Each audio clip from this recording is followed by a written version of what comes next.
صل على سيدنا ومولانا محمد وعلى سيدنا علي وسيدتنا فاطمة وسيدتنا زينب وسيدنا حسن وسيدنا حسين وعلى آله وصحبه وبارك وسلم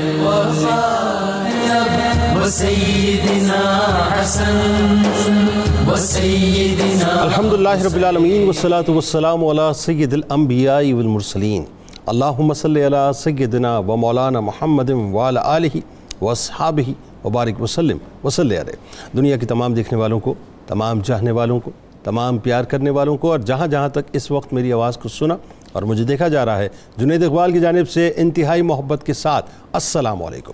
ایک بار پھر ناظرین، آپ کو پر نور صبح میں صبح نور کے ساتھ میں دل کی گہرائیوں سے خوش آمدید کہتا ہوں، اور آئیے بلا توقف چلتے ہیں حضرت ابو انیس محمد برکت علی علیہ رحمہ کی تالیف اسماء النبی کریم صلی اللہ علیہ وآلہ وسلم سے رسول اللہ صلی اللہ علیہ وآلہ وسلم کا ایک اسم مبارک پڑھنے اور سننے کی سعادت حاصل کرتے ہیں۔ سیدنا المصلح صلی اللہ علیہ وآلہ وسلم، ہمارے سردار اصلاح فرمانے والے، درود و سلام بھیجے اللہ آپ صلی اللہ علیہ وآلہ وسلم پر، آپ صلی اللہ علیہ وآلہ وسلم کی آل پاک پر، اور صحابہ کرام رضوان اللہ تعالیٰ علیہم اجمعین پر۔ حضرت سیدنا عبداللہ بن سلام رضی اللہ تعالیٰ عنہ ہیں کہ نبی کریم صلی اللہ علیہ وآلہ وسلم نے ارشاد فرمایا کہ آئے لوگو، سلام عام کرو، لوگوں کو کھانا کھلاؤ اور صلہ رحمی کرو۔ ہمارے ساتھ ناظرین آج آپ رہیں، کیونکہ آج موضوع بین الاقوامی سطح کا موضوع ہے، 57 اسلامی ممالک سے ریلیونٹ موضوع، یعنی مواخات مدینہ اور امت مسلمہ کی موجودہ صورتحال۔ بات یہ ناظرین، ہجرت مدینہ منورہ کے بعد سب سے اہم مسائل مدینہ منورہ کا دفاع اور مہاجرین کی آباد کاری تھے۔ دفاعی سلسلے میں رسول کریم صلی اللہ علیہ وآلہ وسلم نے جہاں بہت سے اقدامات کیے، ان میں سے ایک اہم قدم امت مسلمہ کی وحدت اور یکجہتی بھی تھا، جس کی ابتدا مدینہ پاک میں انصار اور مہاجرین کی مواخات سے ہوئی۔ مسلمانوں کے اجتماعی مسائل کے حل کے لیے توجہ رہے ناظرین، آپ کی ناظرین، کہ اس سلسلے میں نبی کریم صلی اللہ علیہ وآلہ وسلم کی زندگی میں 3 ویژنری اصول نمایاں طور پہ نظر آتے ہیں۔ پہلی بات باقاعدہ منصوبہ بندی یعنی پلاننگ، دوسری بات ترجیحات کا تعین یعنی پریورٹیز، اور تیسری بات حصول مقاصد یعنی گولز کی اچیومنٹ کے لیے عملی جد و جہد۔ مواخات کا عمل بھی کائنات کی سب سے عظیم ترین ویژنری لیڈر کی منصوبہ بندی کا اعلیٰ ترین حصہ تھا ناظرین، اور ہجرت کے بعد ترجیحات میں سر فہرست یعنی ٹاپ پریورٹیز میں تھا۔ مہاجرین کا اپنے آقا و مولا صلی اللہ علیہ وآلہ وسلم کی محبت اور دین اسلام کی خاطر سب کچھ چھوڑ کر، سب کچھ قربان کر کے ہجرت کرنا اسلام کی تاریخ کا اہم ترین اور سنہرا ترین موڑ تھا ناظرین۔ یاد رہے کہ ہجرت سے قبل مدینہ منورہ خانہ جنگی کا شکار تھا، شہر مدینہ جو کہ چھوٹی چھوٹی بہت سی آبادیوں کا مجموعہ تھا، لہٰذا یہ انقلاب سرکار مدینہ صلی اللہ علیہ وآلہ وسلم نے 1450 برس پہلے برپا کر دیا تھا کہ انصار اور مہاجرین جو 2 مختلف تہذیبیں تھیں، جو عادات اور اطوار میں ایک دوسرے سے بالکل مختلف تھے، ان دونوں تہذیبوں کو ایک گریٹر کاز کے لیے ایک کلمے کی لڑی میں ایسا پرو دیا کہ وہ ایک دوسرے کے حامی بن گئے،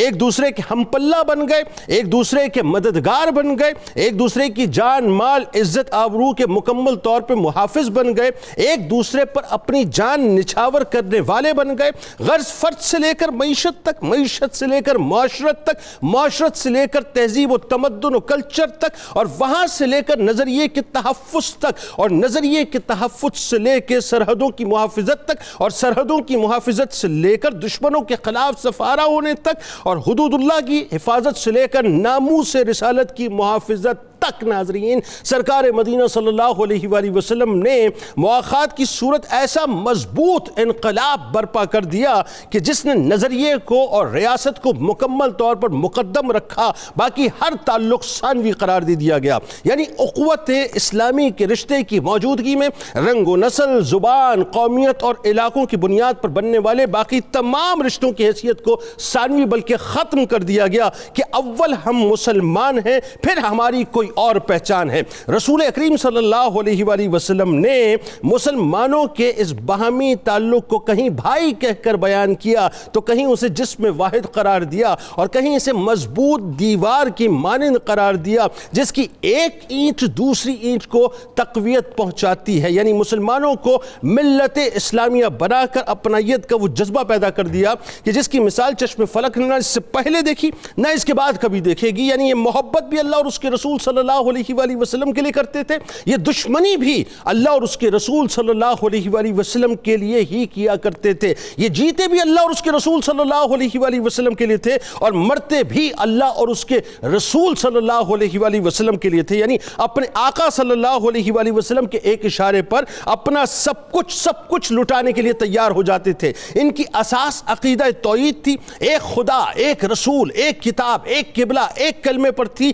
اس بھائی چارے کے دروازے ناظرین بلا امتیاز رنگ و نسل ہر انسان کے لیے کھلے تھے، جس کا جی چاہے جس وقت جی چاہے اشہد لا الہ الا اللہ واشہد ان محمد رسول اللہ دل کے یقین کے ساتھ زبان سے کہے اور اس برادری کے اندر شامل ہو جائے۔ اس میں شامل ہونے سے پہلے یہ نہیں پوچھا جاتا تھا کہ تم کس قبیلے کے ہو، کس ملک کے باشندے ہو، تمہاری برادری کیا ہے، تمہاری مالی حیثیت کیا ہے، تمہاری کلاس کیا ہے، تمہارا سٹیٹس کیا ہے۔ یہ سب امتیازات مصنوعی ہیں، انسانیت کی عزت و شرف کی قبا کو تار تار کر دینے والے ہیں ناظرین۔ لہٰذا اسلام نے ان تمام باتوں کو ختم کر کے مواخات کی لڑی میں پرو کے ایک انٹرنیشنل کمیونٹی کو جنم دے دیا۔ مگر بدقسمتی سے ناظرین آج رونا اسی بات کا تو ہے صاحب، اسی بات کا تو ہے کہ ہم اصل سے ہٹ گئے ہیں، مکمل طور پر بٹ گئے ہیں۔ معاملہ یہ ہے کہ 2.25 ارب مسلمان اس وقت دنیا میں ہیں مگر بکھرے ہوئے ہیں۔ ہم 57 اسلامی ممالک تو ہیں مگر منقسم ہیں۔ ضرورت اس امر کی ہے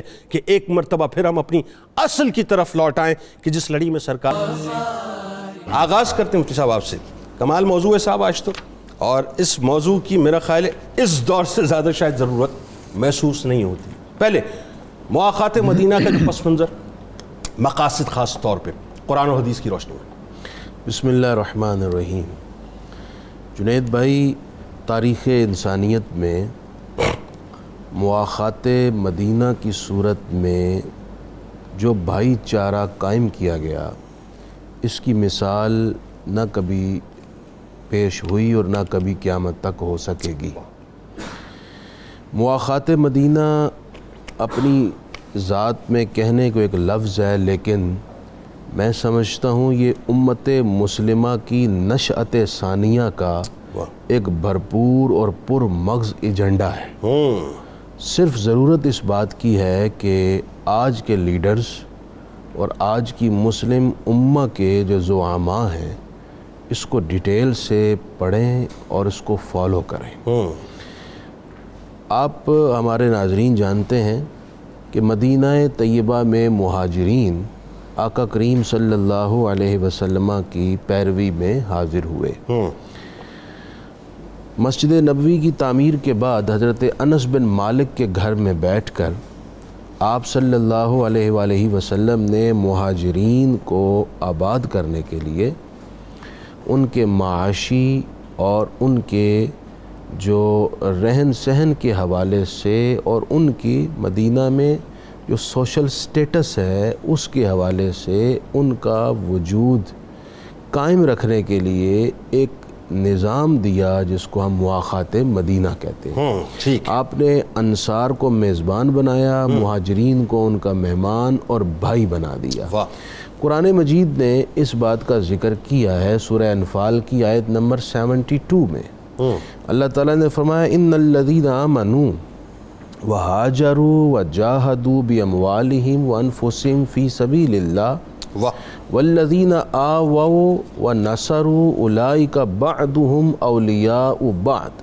سبحان اللہ۔ بے شک وہ لوگ جو ایمان لائے اور جنہوں نے ہجرت کی اور جنہوں نے اللہ کی راہ میں اپنے اموال اور جان کے ساتھ جہاد کیا، اور وہ لوگ جنہوں نے ان کو جگہ دی اور مدد کی، یہ آپس میں ایک دوسرے کے بھائی ہیں۔ یعنی جنہوں نے ہجرت کی اور جو ان کے میزبان بنے اور مہاجرین، بس ہم سادہ لفظوں میں یہ بھائی ہیں۔ اب انصار نے جو ان کے ساتھ بھائی چارے کا سلوک کیا، قرآن نے اس کو بھی ایک خوبصورت جملے میں سمویا۔ وہ کیا؟ وہ اس طرح ہے کہ قرآن کہتا ہے یحبون من ہاجر الیہم، جو ان کے پاس ہجرت کر کے آئے یہ کھلے دل اور فراخ دلی سے ان کے ساتھ محبت کرتے ہیں.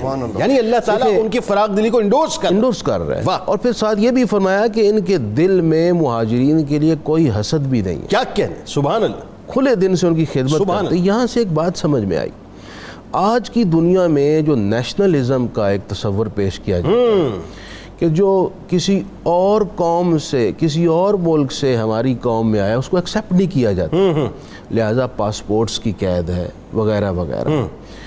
وہ اگرچہ کلمہ ہی پڑھ رہا ہے پھر بھی اس کو دل میں جگہ نہیں دی جا رہی. بالکل ٹھیک، اس کو اجنبی بنا کر، یہ ہمارے ملک سے نہیں، یہ تصور اسلام کا نہیں ہے. بالکل ٹھیک. مواخات مدینہ یہی تو بتا رہا ہے ہاں کہ نیشنلزم کا تصور اسلام میں نہیں ہے. بالکل ٹھیک ہے. اسلام میں امت واحدہ کا تصور ہے. کلمے نے سب کے دلوں کو ایک کر دیا ہے. واہ سبحان اللہ. اب وہ مدینے کے انصار ہیں تو مکہ سے آنے والے مہاجرین کو، جن میں حبشہ سے بلال حبشی بھی ہیں، روم کے سہیب بھی ہیں، فارس کے سلمان فارسی بھی بعد میں آئے ہیں، کیا کہنے، تو سب کو انہوں نے انصار نے وہی محبتیں دی ہیں جو اپنے اہل مدینہ کو دیتے یعنی تھے. بنیادی طور پہ اسلام نے مواخات مدینہ کے ذریعے بتایا کہ اسلام میں نیشنلزم کا تصور نہیں ہے، محمدازم کا تصور ہے. محمدازم کا. اچھا اب میں مختصر سے 2-3 جملوں میں بتا دوں کہ اس کے مقاصد کیا تھے. بتائیے.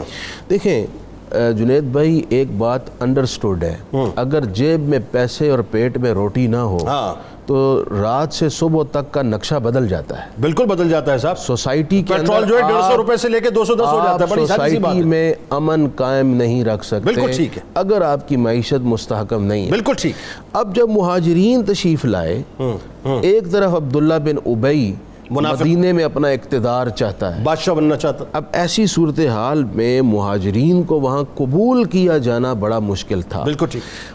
مہاجرین کا مسئلہ معاشی بھی تھا، سکونت کا بھی تھا، پھر ان مدینہ شریف میں مسلمانوں کے لیے سیاسی استحکام، اقتصادی استحکام، یہ سارے مسائل تھے.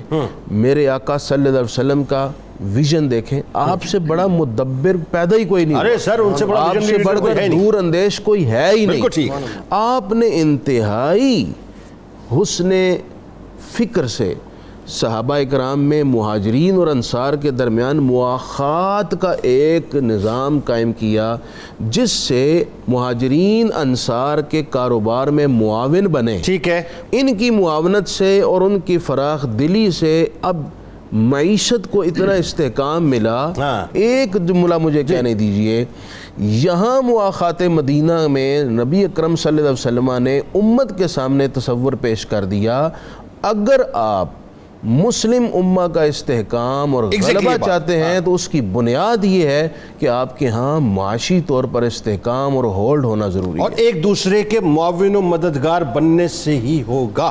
اچھا ڈاکٹر صاحب، یہ بڑی اہم ترین بات ہے، اور ظاہر ہے اگر انٹرنیشنل سین پہ ہم بات کرتے ہیں تو صورتحال یہی ہے کہ تمہارے مسائل تمہارے ساتھ ہیں، ہمارے مسائل ہمارے ساتھ. نیشنلزم اتنا غالب آ گیا کہ وہ جو آپ کی بنیادی روٹس تھیں اب اس سے مکمل طور پہ ڈیویٹ کر گئے. اچھا اب اگر آپ مہاجرین کی اور انصار کی بات کرتے ہیں تو آپ یہ دیکھیے کہ مہاجر اپنا سب کچھ لٹا کر آئے، انصار وہاں پر ویل آف تھے، سرکار علیہ السلام نے مواخات فرمائی. پھر ان میں جو آپ نے پیمانہ بنایا وہ بڑا کمال ہے. میں چاہتا ہوں ایک تو آپ تعداد بتائیے اور کن کے درمیان مواخات ہوئی، وہ اسٹیٹس جو ہے وہ برابر کیسے کیا گیا، اس کے پیچھے حکمتیں کیا تھیں، چند مثالیں ذرا بتائیے. جی جنید صاحب بہت شکریہ. قبلہ مفتی صاحب نے بڑی تفصیل سے اس کی حکمت پہ اور پس منظر پہ روشنی ڈالی ہے. جنید صاحب آپ دیکھیں اگر مواخات کو، تو جب آپ سسم مدینہ طیبہ تشریف لے گئے تو مدینہ کی اس نوزائیدہ ریاست کو اسٹیبلش کرنے کے لیے اور مستحکم کرنے کے لیے آپ نے جو اقدامات فرمائے ان میں 3 سر فہرست اقدامات تھے. سب سے پہلا جو سٹیپ تھا وہ لوگوں کی تربیت تھا. فائن. اب دیکھیں آپ قباء پہنچے، وہاں اپنی مسجد قائم فرمائی، اور مدینہ طیبہ پہنچے، مسجد نبوی قائم فرمائی. بالکل ٹھیک ہے. یعنی مسجد نبوی جو تھی وہ بنیادی طور پہ کلچرل، ریلیجیس، ایجوکیشنل سینٹر تھا، جہاں پہ لوگوں کو ہر طرح کی تربیت کی جاتی تھی ان کی. کیونکہ جب تک آپ لوگوں کی تربیت نہیں کریں گے وہ آپ کی آئیڈیالوجی کو، آپ کے سسٹم کو ایکسیپٹ نہیں کریں گے. بالکل صحیح. دوسرا جو سٹیپ تھا وہ معاشی استحکام تھا، مواخات تھا. اور تیسرا سٹیپ سیاسی استحکام تھا جس پہ آ کے ٹریٹی آف مدینہ ہوا. بالکل ٹھیک. اب جب آپ مواخات کو دیکھتے ہیں، جیسے مفتی صاحب نے ارشاد فرمایا حضرت انس بن مالک کے گھر مواخات ہوا، وہ ابتدائی تھا. بعد میں بھی جیسے جیسے صحابہ آتے رہے ہجرت کر کے تو آپ مواخات فرماتے رہے مختلف انصار کے ساتھ ان کو. اچھا تعداد ویسے ٹوٹیلٹی میں کچھ ملتی ہے تقریباً مختلف مورخین نے لکھا ہے، لیکن مورخین نے مختلف لکھی ہے، لیکن 130 تک تعداد ملتی ہے کہ 130 مہاجرین کی مواخات قائم کی گئی 130 انصار کے ساتھ. اور اچھا اب آپ اس میں دیکھیں یہ جو مواخات قائم کی گئی، اس طرح 260 افراد ہوئے تقریباً. اچھا تقریباً. اب آپ دیکھیں کہ اس میں جو مواخات قائم کی گئی اس میں معاشی مقاصد بھی تھے، اس میں اقتصادی کے ساتھ ساتھ تعلیمی مقاصد بھی تھے، سماجی مقاصد بھی تھے، یعنی یہ سوسائٹی کو اپ لفٹ کرنا مقصود تھا. اچھا اب یہ جو سوسائٹی کو اپ لفٹ کیا جا رہا تھا یہ صرف معاشی لحاظ سے نہیں تھا، اس کے اندر جو جس کو آپ کہتے ہیں ایک طرح کی سوشل انجینئرنگ کا پروسیس چل رہا تھا. ٹھیک ہے. اچھا اب دیکھ جیسے غلاموں کی مواخات کی گئی تو حضرت صہیب تھے، حضرت بلال تھے، ان کو حضرت سالم تھے، ان کی مواخات ان انصار کے ساتھ کی گئی جو معاشی طور پہ اور سوشل سٹیٹس کے لحاظ سے بڑے بلند تر مرتبے پہ تھے. اچھا اب وہ جو نفسیات تھی پیچھے لے کے وہ آئے تھے اس کا ازالہ ہوا، اس کا خاتمہ ہوا. ٹھیک ہے. اچھا پھر قربانیاں آپ دیکھیں انصار کی. اچھا جن جن کے ساتھ بھی مواخات ہوئی مختلف صحابہ کرام کے ساتھ ہوئی. یہاں ایک چیز میں عرض کرنا چاہوں گا، جب سارے صحابہ کی انصار کی مہاجرین کے ساتھ مواخات آپ صلی اللہ علیہ وسلم نے قائم فرما دی تو سیدنا علی مرتضیٰ نے فرمایا یا رسول اللہ صلی اللہ علیہ وسلم آپ نے سب صحابہ کا مہاجرین کا انصار کے ساتھ کر دیا، میرا بھائی نہیں بنایا. واہ. تو آپ صلی اللہ علیہ وسلم نے فرمایا کہ میں آپ کا بھائی ہوں، آپ میرے بھائی ہیں. واہ. اب اس میں بڑا لطیف نقطہ جنید صاحب یہ ہے، اب دیکھیں کہ مواخات تو قائم ہو رہی تھی مہاجرین اور انصار کے درمیان. جی. سیدنا علی مرتضیٰ تو مہاجرین میں سے تھے، بالکل ٹھیک. تو انصار میں سے کون تھا آپ کے سامنے؟ آپ صلی اللہ علیہ وسلم تھے. واہ. یعنی آپ صلی اللہ علیہ وسلم میزبان بھی تھے ہاں اور مہمان بھی تھے. مہمان بھی تھے. واہ واہ. یہ جامعیت کیا کیا کیا آپ مہاجرین کے سرپرست بھی تھے اور انصار کے بھی. کیا کیا یعنی آپ نے اپنے آپ کو بھائی بنا کے یا سیدنا علی مرتضیٰ کو اپنے ساتھ مواخات قائم کر کے گویا آپ نے انصار پہ یہ شفقت فرما دی کہ آپ نے اپنے آپ کو انصار کے ساتھ بھی ریپرزینٹ کیا. اچھا بلکہ بعد میں دیکھیں نا بنو نجار کا قبیلہ جو ہے اس کی نقابت پھر سرکار علیہ السلام نے اپنے پاس رکھی. رکھی بالکل. اچھا اس کے بعد آپ دیکھیں جنید صاحب جو قربانیاں ہیں اتنی غیر معمولی ہیں کہ تاریخ میں اس کی مثال نہیں ملتی. کہ صحابہ کرام نے، میں ایک صرف مثال عرض کروں گا کہ انصار نے کہا یا رسول اللہ یہ ہمارے باغ اور نخلستان ہیں، ہم آپ کے حوالے کرتے ہیں، آپ آدھے صحابہ کو دے دیں، مہاجرین کو دے دیں. تو آپ نے ارشاد فرمایا یہ تو کاشت نہیں کر سکتے، کہ ایسا نہیں ہو سکتا کہ کاشت آپ ہی کریں، ان کا حصہ صرف پیداوار میں سے دیں. صحیح. تو انصار اس پہ راضی ہو گئے. مطلب ہے اپنی ساری جائیدادیں، اپنے سارے سرمایے، اپنی ساری کمائیاں انہوں نے اس مواخات کے اصول کے تحت آپ سے اس پہ آگے جا کے گفتگو کرتے ہیں. یہ بڑا ڈیٹیل ایک موضوع ہے کیونکہ میں سمجھتا ہوں کہ جو قربانیاں انصار نے پیش کی ہیں وہ تو ظاہر ہے ایسی سنہری مثالیں ہیں کہ جس کی تاریخ میں مثالیں نہیں ملتی. آپ یہ بتائیے ذرا مفتی صاحب کہ مواخات مدینہ کی اگر میں آپ سے یہ سمجھنا چاہوں یہ سب دیکھنے والے کہ اس کی مذہبی، سیاسی، سماجی اور معاشرتی اہمیت کیا ہے اور موجودہ دور میں اس کو ہم کیسے اس کو ریلیونٹ کر سکتے ہیں، بتائیے ذرا. بسم اللہ والصلاة والسلام علی رسول اللہ. جنید بھائی نبی صلی اللہ تعالیٰ علیہ وسلم کا یہ جو جملہ ہے کہ آپ نے فرمایا مسلمان ایک جسم واحد کی طرح. بالکل ٹھیک. اس کے مقابلے میں جو کفر کے بارے میں فرمایا کفر ملت واحدہ. ملت واحدہ میں سینکڑوں ہزاروں افراد ہیں، سب کی سوچ اپنی ہے، اور اس کے مقابلے میں فرمایا کہ مومن سارے مل کے ایک جسم کی طرح ہے. بالکل ٹھیک. اس کا معنی یہ ہوا کہ مواخات سے سب کی سوچ، فکر اور ارادے بھی اسلام نے ایک کر دیے. کوئی نیگیٹو نہیں سوچتا. ہمارے گھر میں کوئی مہمان آ جائے تو اسلام نے کہا 3 دن سے زیادہ تم میزبان نہیں بن سکتے. وہ 3 دن سے زیادہ مہمان نہیں بن سکتے. کیوں؟ اس کا مزاج اور ہے. تو اسلام نے مہاجر اور انصار کو ہمیشہ کے لیے بھائی بنا دیا، یہ بتانے کے لیے کہ ان کا صبر و استقلال کتنا. بالکل ٹھیک. مزاج مختلف ہونے کے باوجود صبر اور استقلال کی جو اہمیت بیان کی اس میں وہ بڑی بے مثال تھی. اور نبی صلی اللہ تعالیٰ علیہ وسلم آپ اسلام کی عزت و شان بیان کرتے ہوئے بتا رہے ہیں کشجرۃ طیبۃ اصلھا ثابت وفرعھا فی السماء، کہ یہ اسلام ایسا مذہب ہے جس کی جڑیں بنیادیں تحت الثری میں ہیں اور اس کی شاخیں جو ہیں آسمان کے ساتھ ملی ہوئی ہیں. واہ. تو اس مذہب کے لیے سیاسی، مذہبی، معاشی اور معاشرتی استحکام کے لیے یہ ضروری تھا کہ ساری قوم ایک ہو جاتی. تو نبی صلی اللہ علیہ وسلم نے ان کو ملت واحد میں بنا دیا اور فرمایا کہ یہ ایک ملت ہے. اور پھر کتنا ان دونوں نے ایک کے ساتھ اثار کیا. مفتی صاحب فرما رہے تھے کہ مہاجرین مدینہ جو ہیں وہ کاروبار کرتے تھے اور انصار مدینہ کھیتی باڑی کرتے تھے. ٹھیک ہے. اور حضرت عبد الرحمن بن عوف جو بہت بڑے تاجر تھے، انہوں نے آتے ساتھ ہی اپنا ایسا ایک اثر و رسوخ مارکیٹ میں رکھا، بتایا کہ مدینہ میں جو آئے وہ معاشی استحکام کو برقرار رکھنے کے لیے، مسلمانوں کی عزت و وقار کو بلند کرنے کے لیے 1 سال کے اندر ہی سارے چھا گئے۔ یہ 1 سال کا ٹینیور ہے جس میں مسلمانوں کے وہ تمام احباب جنہوں نے کاروبار کیا اور مارکیٹوں میں گئے، سیدنا صدیق اکبر نے کارخانہ لگایا کپڑے کا، عمر بن خطاب نے کاروبار کیا، صرف ایک سپورٹ چاہیے تھی، اس سپورٹ کو لے کر تمام صحابہ کرام جو مارکیٹوں میں گئے انہوں نے اپنے پاؤں جمائے اور مذہب کو مضبوط کرنے لیے معاش کو مضبوط کیا۔ سر یہ دیکھیں کتنی آپ نے کمال بات کی ہے کہ سرکار مدینہ صلی اللہ علیہ وآلہ وسلم نے مدینہ پاک میں سب سے پہلے GHQ کو فارم کیا، یعنی ایک مسلم امہ کا جنرل ہیڈ کوارٹر جسے آپ مسجد نبوی کہتے ہیں اس کو فارم کیا۔ وہاں بیٹھ کے سرکار مدینہ صلی اللہ علیہ وسلم نے ساری پالیسیز کو جو ہے وہ وضع کیا، اور اب دیکھیے اس کا جو اگلا اسٹیپ ہے مواخات مدینہ ہے، دین اس کے بعد معیشت کو مضبوط کرنا، معاشرت کو مضبوط کرنا، سیاست کو مضبوط کرنا، اور پھر عسکری حوالے سے مضبوط کرنا۔ اس پہ ذرا گفتگو کیجئے، یہ بیسکلی اسٹریٹجی پلان جو تھا سرکار کا یہ کیا تھا؟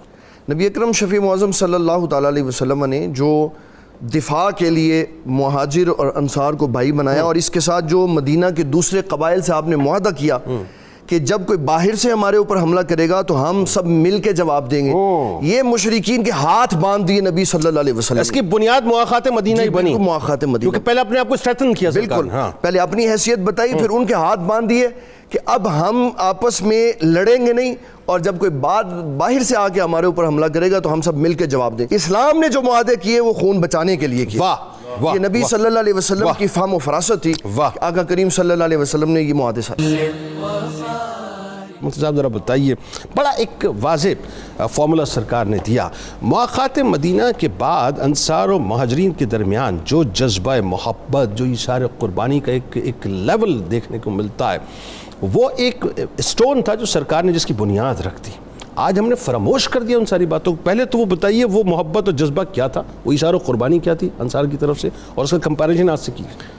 وہ جذبہ محبت بے پناہ عشق رسول تھا۔ آہا، حضور نے جو حکم دے دیا، آنکھ بند کر اپنا سر جھکا دیا اور اپنا سب کچھ پیش کر دیا۔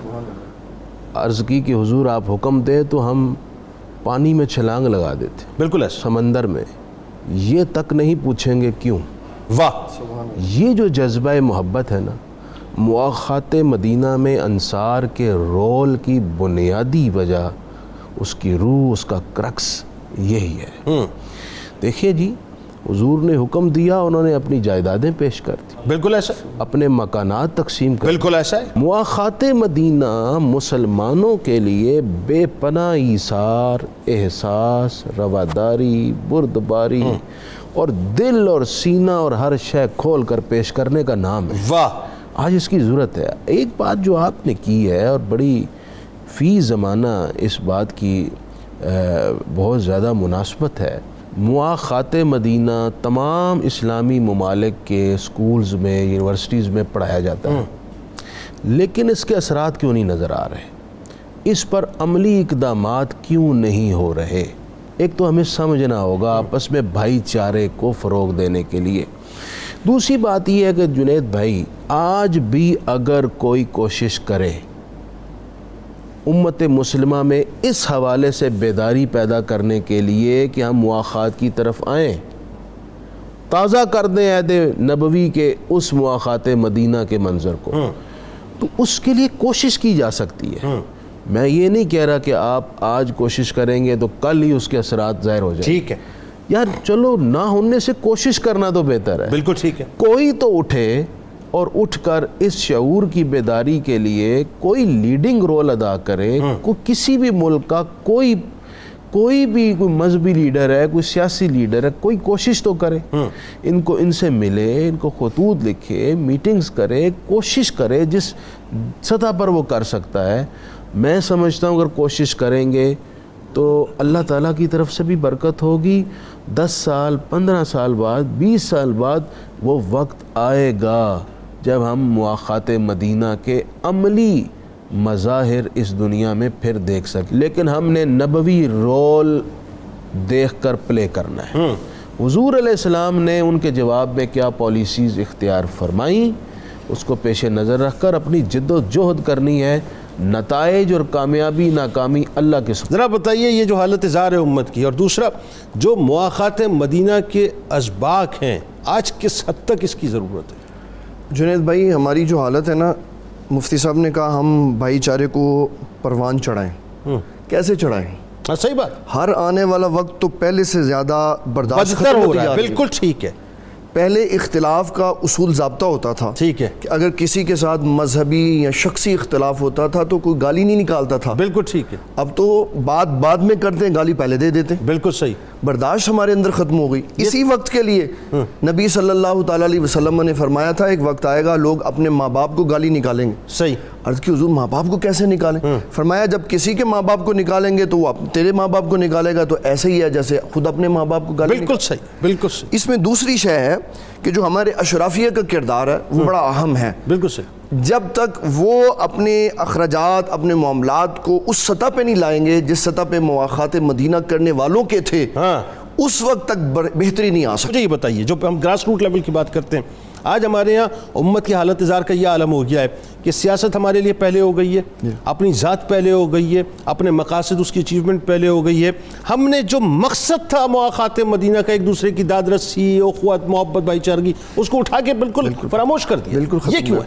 یہ اس لیے ہے کہ جنہوں نے محبت، اخوت، بھائی چارہ سکھانا تھا وہ آپس میں لڑ پڑے. انہوں نے اپنے مفادات کو آگے کر دیا اور اسلام کو پیچھے کر دیا.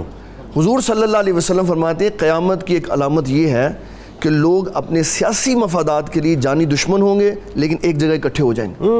وہ جو ایک جگہ اکٹھے ہونے والے تھے وہ اصل میں ملک کی خدمت کے لیے ان کو اکٹھا ہونا چاہیے تھا. بالکل صحیح. لیکن انہوں نے اپنے سیاسی مفادات کو آگے رکھا، ملک کو پیچھے کر دیا.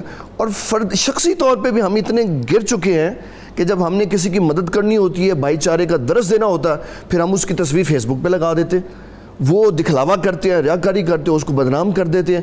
پھر ہمارے ہاں کوئی مصیبت میں ہے تو ہم اس کو سپورٹ نہیں کرتے، ہم اس کی ویڈیو بنا کے مزہ لیتے ہیں کہ یہ جناب پریشان ہے تو میں اس کی پریشانی کو انجوائے کر رہا ہوں. جبکہ اسلام یہ کہہ رہا ہے کہ اگر آپ کا کوئی بھائی پریشان ہے تو اس کو 1 روپیہ نہ دیں، بلکہ اس کے ساتھ اتنا تعاون کریں کہ وہ اپنے معاشی اور معاشرتی معاملات میں خود کفیل ہو کے اپنے پاؤں پہ کھڑا ہو. بالکل ٹھیک ہے. یہ جو اس وقت سسٹم ہمارے ہاں بنا ہوا ہے کہ لوگوں کو دے دلا کے 1 روپیہ 2 روپے، اس سے کیا بنتا ہے؟ کچھ بھی نہیں بنتا. بالکل ٹھیک. لوگوں کے ساتھ حسن سلوک، بھائی چارے کا درس وہ ہے جو عبد الرحمن بن عوف اور حضرت ربی نے کیا، ابن ربی نے کیا، کہ اپنا گھر پیش کر دیا، اپنے مال کو پیش کیا، مارکیٹ کا راستہ دکھایا، اپنی 2 بیویوں میں سے ایک کا رشتہ پیش کر دیا، پوری فائنینشلی سپورٹ کی اور بتایا کہ اگر تم اپنے بھائی کو کھڑا کرنا چاہتے ہو تو اس کے ساتھ کندھے کے ساتھ کندھا ملا کر. تو یہ جو نبی صلی اللہ علیہ وسلم نے جملہ ارشاد فرمایا کہ مومن یہ جسم واحد کی طرح ہے، اس کے اندر سے ملکوں کا کانسیپٹ ختم ہو گیا.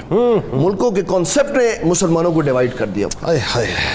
اللہم و سیدتنا فاطمہ و سیدتنا کتاب الشفا، رشتوں میں باہمی محبت، رشتوں میں باہمی الفت اور محبت پیدا کرنے کے لیے سورہ نساء کی پہلی آیت کثرت کے ساتھ پڑھیں، انشاءاللہ رشتوں میں خلوص پیدا ہوگا. حضرت امام حسن عسکری علیہ السلام کا کمال قول مبارک ہے کہ جو شخص دنیا میں اپنے مومن بھائیوں کے ساتھ تواضع و انکساری کے ساتھ پیش آتا ہے، اللہ تبارک و تعالیٰ کے نزدیک اس کا شمار صدیقین اور صلحاء میں ہوتا ہے. کیا بتاؤں کہ کیا مدینہ ہے، کیا بتاؤں کہ کیا مدینہ ہے، بس میرا مدعا مدینہ ہے، بس میرا